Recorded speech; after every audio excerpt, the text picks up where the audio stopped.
Hey guys, let's get right into it. So, Kenneth and Armando, you guys know that they are my favorite couple. Nothing much happened with them this episode. It was full Armando. I don't think we saw Kenneth at all. Because I think we just got all Armando because we got all of Kenneth leaving his family and journeying to Mexico to be with Armando. So this episode was Armando leaving his family and journeying with his daughter to his new home that he'll be living with Kenneth, and he will be living out and proud and, for the first time, really being himself. So I think we just got his journey today because we got Kenneth's last week. What I do want to say about Armando this week, because like I said before, not a lot happened with this couple at all, really. We just saw, Armando's transition. That was very sweet. You know what I mean?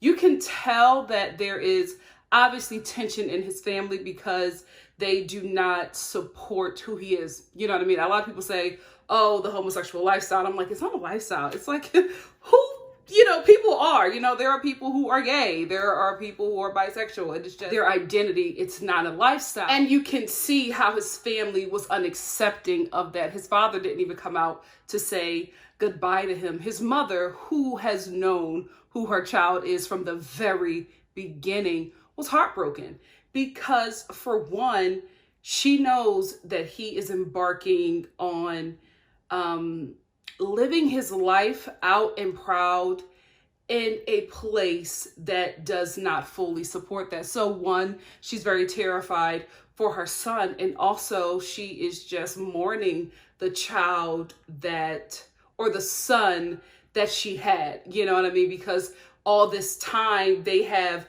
not believed that he was straight, but they thought that if they pressured him enough, he will live this life. And now that, Armando has backed out from that and said, I'm not doing this anymore, I'm living the life that I want, she has to now mourn that child that she envisioned or that she thought she raised, and now she has to meet this new person. So I felt like it was twofold for the mother. I felt like she was very concerned, you know what I mean? Like she doesn't want her son to embark on this journey with someone she does not know, and to also live out and proud in a place that would not embrace him. And also she's, in a sense, losing her baby. He's leaving and he's not coming back the same. So I think that's what was going on with the mom, because she was crying like she was at a Black Baptist funeral. Mother was mourning. And in the midst of the mourning, we had a lot of joy because it is very obvious that Armando is doing a fantastic job with his daughter, who just loves Kenneth and is very excited to, live with her two dads. Did you hear when she said that? Like, they are raising a very progressive young girl. She was just like, I'm excited to live in my new home with my dads. And it was nothing. All I can say about that is a child will lead them. I was very proud of that baby. Just full of happiness and joy and understanding. She had more understanding than any adult that I've ever met. And good job, Armando. You are doing a very great job with your daughter, and I am excited for this journey. I'm excited for the both of them. I do want to say that they continue to say in their confessionals that it is not safe for them to be out in Mexico, and they're very concerned. I wonder if we're going to see any of that danger on this season. And the only reason why I'm wondering that is because they keep on talking about it, and I'm kind of concerned because I think for the people who, especially those of the LGBTQ community who have come to this show because they now have accurate representation on this show, I'm thinking that might be a bit triggering. You know what I mean? Good TV, but I'm just like, I would be a bit triggered if, they're going to get like abused or assaulted or mistreated. I don't know. I'm kind of concerned about that. What do you guys think? Do you think that we'll see any of this imminent danger that they continue to talk about in their confessionals while they're living in Mexico? Or do you think that it's just exaggeration to keep the viewers coming back in hopes that they might see some kind of drama? Let us know in the comment section below. Ariella and Benyam. Ariella and B. So Ariella finally gets to see B, and I'm telling you, he gives her butterflies. Like, she just could not stop smiling. She was just very overwhelmed with emotions. It also could be the pregnancy just making her like very emotional, but she was just looking at him like a girl with like a schoolgirl crush, and she's finally looking at her crush for the first time, and then she would like grab his arm and hug on him. Then she would start crying, and then she would just be like shocked and then excited. Like she would go through like a range of emotions when she was finally with a Binion in person. And that kind of made me wonder. I don't know if it was explained to us in the beginning of their journey when they first started filming this couple, but how long has Ariella and Binion known each other? Because the way she was acting, I was just like, did you know this man for days before you got pregnant with his child? Because the way she was acting, she was just like, oh my goodness, I'm going to see him. And then she sees him and I'm like, y'all are looking at each other like a couple that was flirting on Facebook and finally met in person, and that was kind of awkward, but y'all a bit horny. Like, that's what I was getting from this couple. And I'm just like, wait a minute. Y'all about to have a baby. What's going on here? How much time did these two have together before they got pregnant? Because it's starting to seem like they didn't have a lot of time getting to know each other before they became parents. Who got the tea? Let us know in the comment section below. Okay, so Ariella finally sees the apartment that B was able to get for the both of them to live in along with her mother until she has her child. And I think after they have the baby, this is where they're going to be living.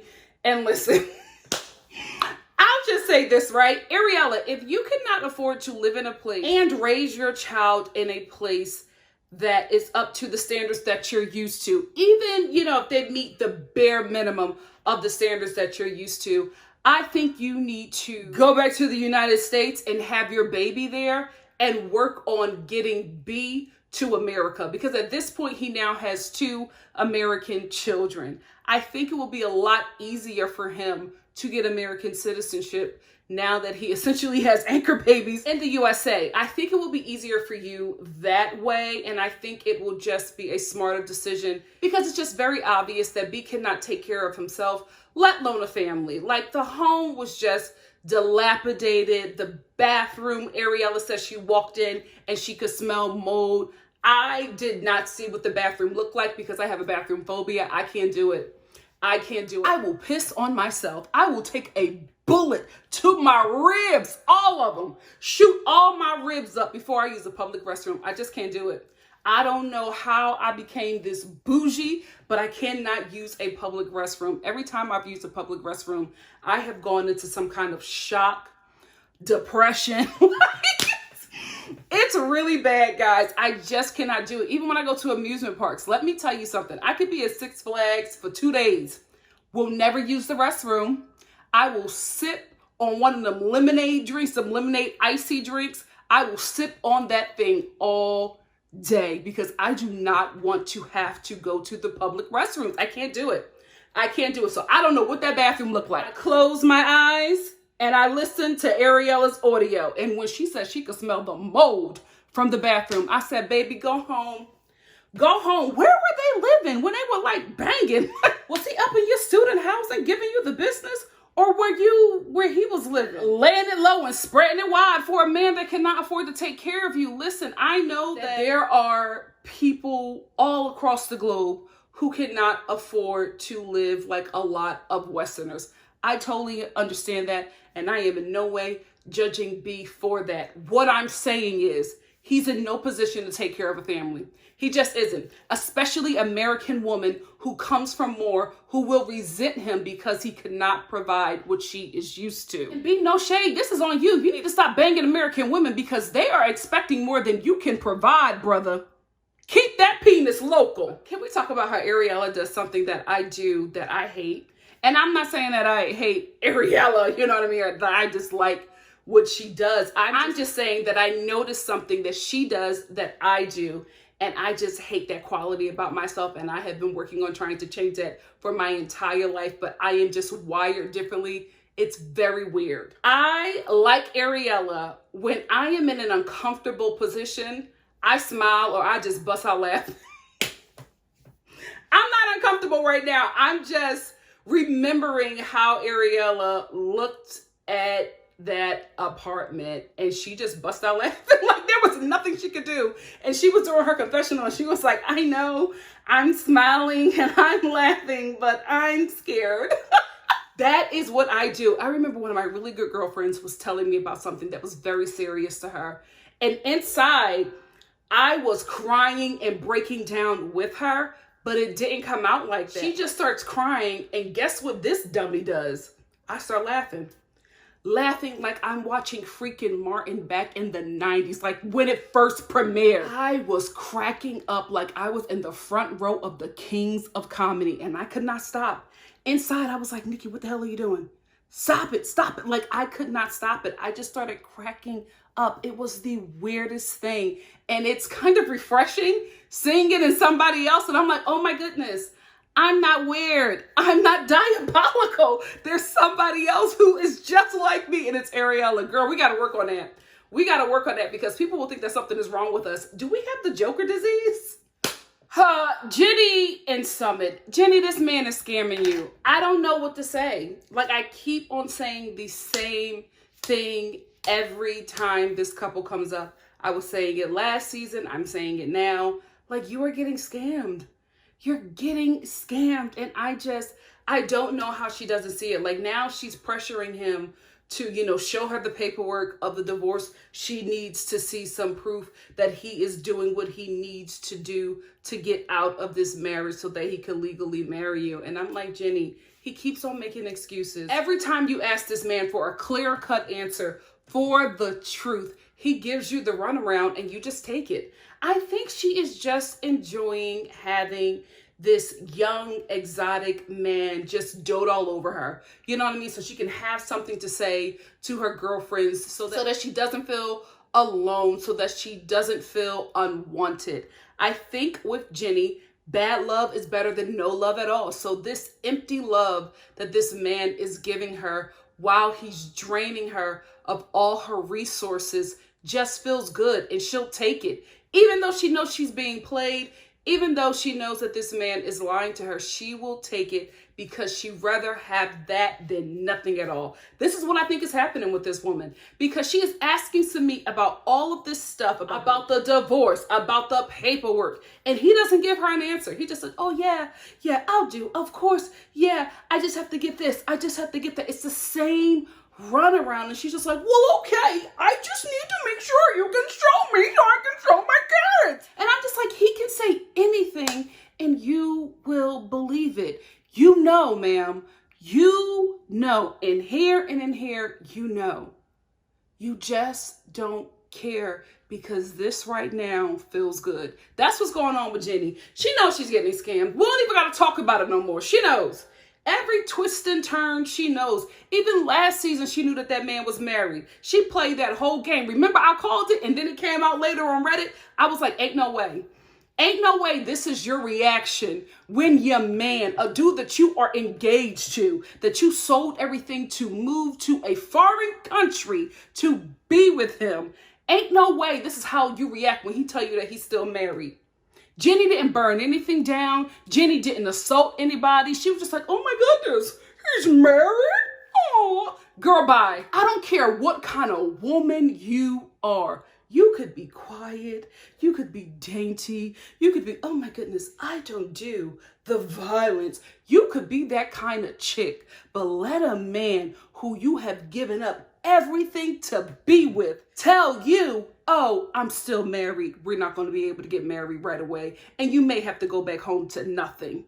And your reaction is, oh my goodness, I hope he fixes it because I still want to be with him. Absolutely not.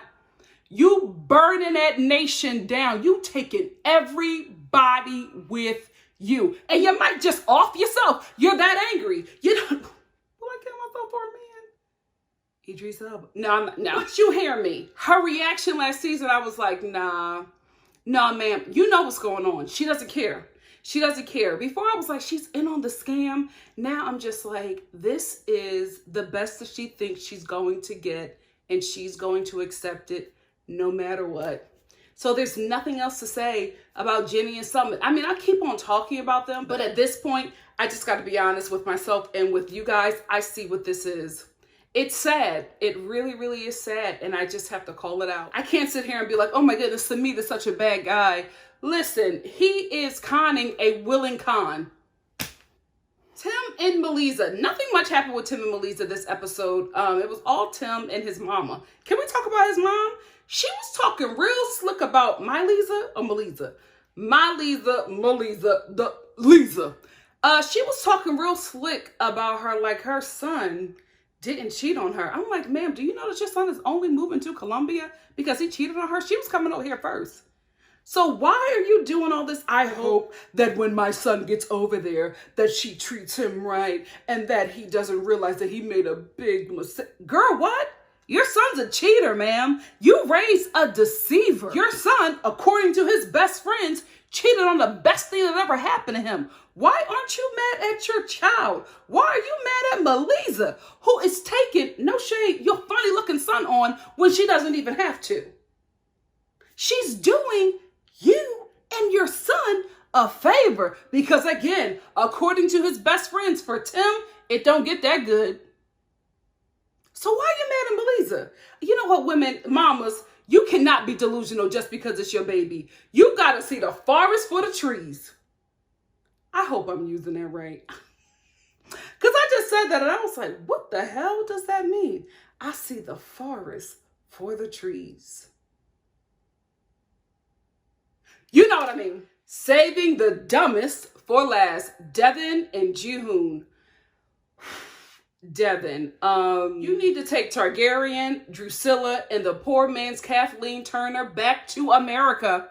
You just need to do it. This man, Jihoon, is not ready. He is not ready to be a father. He is not ready to be a husband. He cannot provide for you. He cannot take care of you. No shade, but it seemed like the only thing he can do is have sex with you. Okay? Like, that's the only thing he's equipped to do. This is all a joke to him. Last episode, he was joking with his friends about how he didn't do what he needed to do and that he lied to you, and you're coming over here on a false hope. And you don't know that. You think he has everything set, and he doesn't. He's just not ready for this position to become this provider and, you know, great father overnight. It's going to take some time. It's going to take some years. And I don't think we need to continue to watch him fail until he gets it right, because I think it's going to take him a very long time. And I personally don't want to, you know, drag him for over a decade until he finally gets it right. Like, I really don't see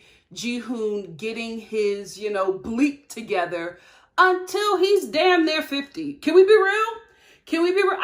He's in his 30s, guys, and he don't got it together. Not saying that you have to have it together in your 30s, but my God, you should know how to pick out an apartment at 33 years old. Like, you should know certain things, and he just doesn't know how to do that. Like, this apartment that they're in, yes, Deavan picked it out, but Jihoon, you live in Korea. Why is your American wife picking out, I guess this is an Airbnb for you guys to stay at in Korea? What were you doing? Obviously not working. So what were you doing? Why couldn't you do that? Why was that put on her? She's paying for everything. She's taking care of you. She's taking care of the kids. Like, Deavan, I don't want to see anybody walk away from love, because if she's in this situation, she obviously loves this man. You know what I mean? Because no shade, Jihoon, but there's no reason for her to stay.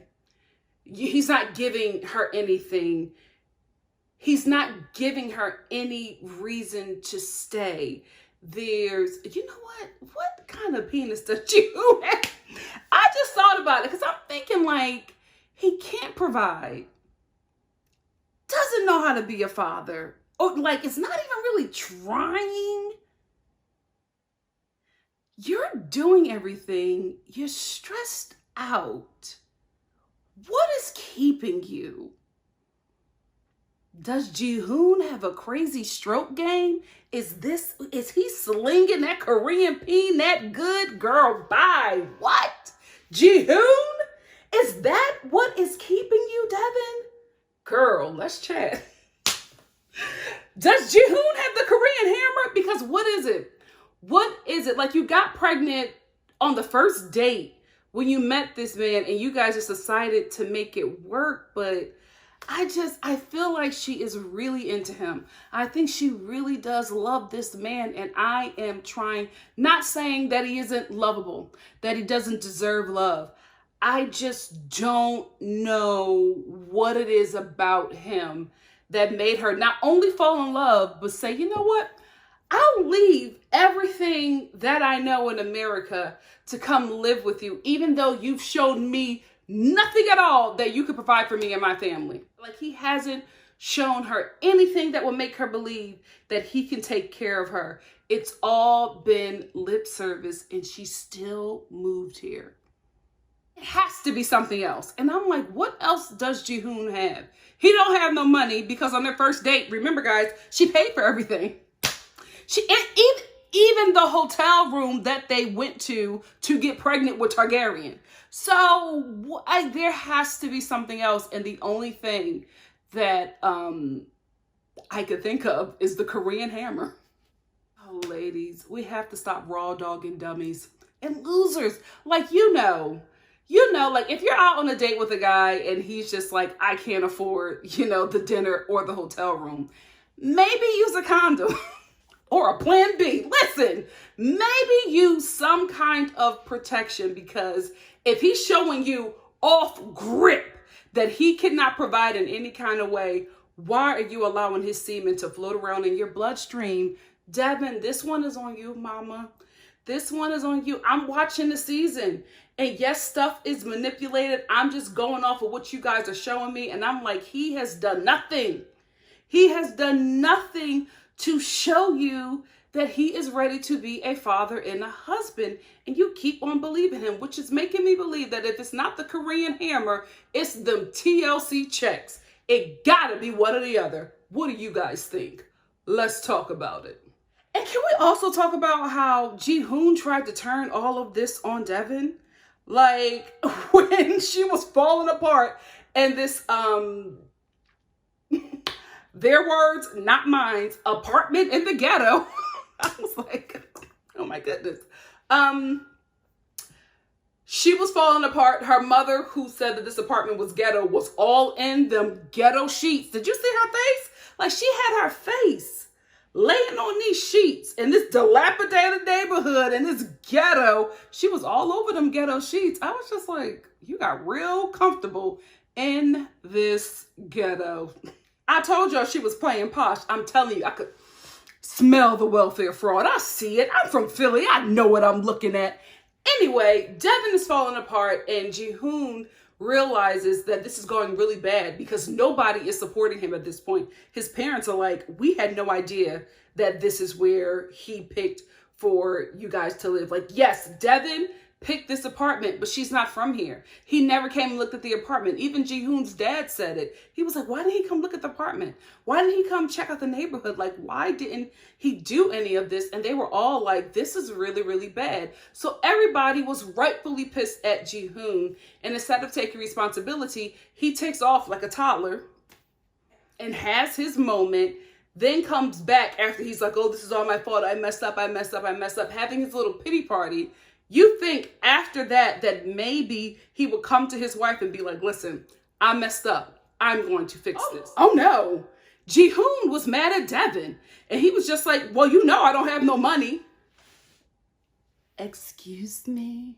I don't have no money and I can't take care of you right now. I lied to you about having money and a place for us to stay so that I could get you here to Korea, because I knew that if I didn't say that, you wouldn't come. I don't have anything. I don't have any money. We have to tough this out for a few months until I can get some money to take care of us. And he said it with an attitude. Deavan, go home. Go home. I'm trying to see, because now I'm thinking that they are, well, especially Deavan, if she's staying in this situation, it has to be for the show. How can these two stay on the show and not live in the same country? We got to get Jihoon a visa, TLC. 90 Day Fiancé, we got to work on getting him some kind of, student visa maybe, and just use that as a way to say, oh, Jihoon is coming to the United States to learn trade so that he could be able to work in Korea and work in this kind of field to take care of his family. That's the only, viable option that I see at this point for this couple to stay together and be on the show. Because obviously they can't live in Korea. They can't. Like, I would not want Targaryen to live in that. I wouldn't want Drusilla to live in that. Not saying that, listen, I've lived in ghettos. This neighborhood and apartment looked a little rough, right? It could have been worse. But if she doesn't feel safe, right? If Ji-hoon's parents don't feel safe about this apartment in this neighborhood, then maybe Deavan just needs to go. She has 2 kids, one that's hell of American. It's just, I don't see this working in Korea. Not at this price point. So I don't know. I don't know what could possibly happen with this couple. But at this point, from what I've seen in this episode, Deavan, you gotta go home. You gotta go home. I know you gave up everything. I get it, girl. I honestly understand. Ji-hoon is just not ready. He can't do it. Like, you can't make him something that he's not. He just doesn't know. And I don't think that it's fair that you have to break this much for him to get it right. No, you are his wife. You are his helpmeet. You are his partner. You are not his mother. You are not his father. Like, you can't teach him these things that as a grown man, he should already know. And I don't know why he doesn't. He seems like he has responsible parents. I don't know. But after this episode, I was like, oh, Deavan, you could do bad all by yourself. Take them kids and your rugged mother and go back to the United States. Like, Ji-hoon just can't take care of you. He doesn't know how, and he doesn't at this point have the wherewithal to even do better. He doesn't get it. He doesn't get it, because when he came back and blamed you for everything, I was like, oh, you don't know that you messed up for real. Like that whole, oh, I effed up, I messed up, I'm a screw up. That was just a pity party to get people to feel bad for him, not because he understood that what he did was wrong. He didn't get it, because you can't see all of this hurt and pain that you have caused to your wife, to her mother, to your parents, and then come back and be frustrated and mad at her. He doesn't get it, sis. Go home. So that's it for me. What did you guys think about this episode? I enjoyed it. I thought it was really good. It got juicy at the end with Deavan and Ji-hoon, so it wasn't bad. I enjoyed it, and I'm looking forward to next week's episode. And if you like what you see here, please like, comment, subscribe, and share, and I will see you next week for the following episode of 90 Day Fiance, Love After Lockup, Real Housewives of New York. 90 Day Fiance, happily ever after. Right? No, this is the other way. My God, today I'm doing so many reviews tonight. Pray for me. I'll see y'all soon. Love ya. Bye.